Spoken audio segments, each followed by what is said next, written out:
Hey, I'm Kevin. And I'm Jay Kuipers with Birdtail Waterfowl. We're both guides here, and this is where our client's day starts, but it's not where our day starts. Here we are today, getting ready for a scout. You know, the guests roll in. This is what they see before we go out, but this is actually where we start going and getting the hunt sorted out for everyone that comes in. So as you leave to go scouting to try and find hunts, a few things you don't want to leave without with is good snacks. Obviously, a good set of binos, just to kind of break down area and terrain, to actually kind of see what you have in a field, and also your phone. That is probably the top key things you need. Actually. Yeah, it is. Holy. All right. Yeah, so again here, first birds in the field. We're analyzing the field to see where the birds are sitting, and then we're looking for hide as well. So with a northwest wind, we want to make sure that the field is manageable for a hunt or a setup tomorrow in that way. Honestly, the wind is probably one of the most important things to be aware of. It does change and you have to somewhat be adaptable, but for the most part, it gives you a real good gauge of how you're going to set up in the morning, instead of just getting into the field and randomly trying to figure out where you're going to go and how you're going to hide and accommodate for that wind direction. Because really, the wind is going to dictate where they come in and how they come in. So always wind at your back for birds, or on the side as well too. That's an option if the hide dictates that that's what you wanted to do. So yeah, wind night before, or making sure that you're understanding what the weather forecast looks like for tomorrow is equally as important as getting the permission. So, well, let's continue our scout. This would be an okay field. Yeah. This would not be necessarily the best field to choose, but it would be an option that you can mark and say, okay, that's an option if nothing else presents itself. So like we were saying before, with the key pieces of stuff you leave to go scouting with, the phone is huge, and a lot of the stuff we use is iHunter, which does digitize maps, and so we can kind of go through roads and fields and be able to actually like go past a place, confidently know who it is, and in turn actually contact the landowner and say, hey, came across this field, can we hunt this next couple of days?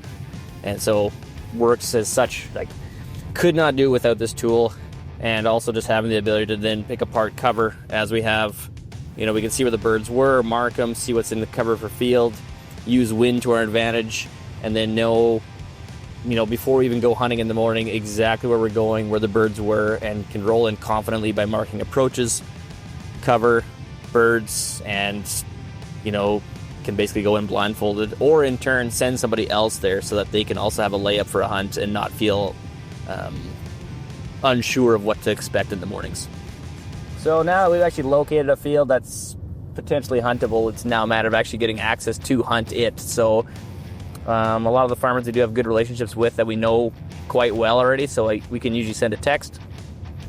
So this farmer particularly we know very well, and he knows us, and so I'm just going to message him and say, hey, is it okay if we hunt this the next couple of days? And this is now when it starts, before you can even get to the hunt. You know, it's all fine to find a field, but if you can actually get on it determines the hunt or not. If you get a no, well, you got to move on. So for us, we kind of got to keep hitting gravel and finding fields that we can all hunt. You start with whatever you could find, and you got to work with that. But then as you continue to scout throughout the evening, you want to try and up your chances. So you're looking at those variables to try and eliminate some of those bad situations that you might end up in, whether it's poor hide or maybe the field's wide open. Particularly myself, I like smaller fields.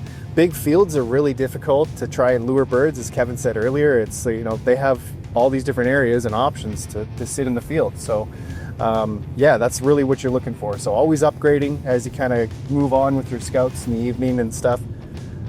That's typically how we work. So the field that we scouted earlier with birds, that we had then contacted the landowner. I just sent him a text because I do know him and he's good with text. He just got back to me and saying that, yeah, we can hunt it for the next couple of days. So that's one. Good example of a field that we've been watching for a couple days, if not a week. And we know that it's in a good flight corridor. So lots of the birds are coming from the east side and moving along. It's a big field, but there's consistently birds trafficking through it. So we might not see a lot of birds in it at the initial scout, but we know that there's birds in there. So it would be more of what we call a traffic field. So you're going to convince birds that are flying through the corridor to come and take a look, and you can probably convince a few to come and land. So it's a great option if you can't find any like banger fields, that kind of a thing. So Ooh, right by some nice hide too. Yeah. Yeah. Could be an option actually too. If there was a snow, I mean that'd be a good one. So like this is about how much time I would analyze this field for, because I know it. Yep. And I'm like, I know where the access points are. I know what we're gonna do. If it's an option and it needs to be an option, then off we go to the next one. I don't want to spend too much time sitting on a field.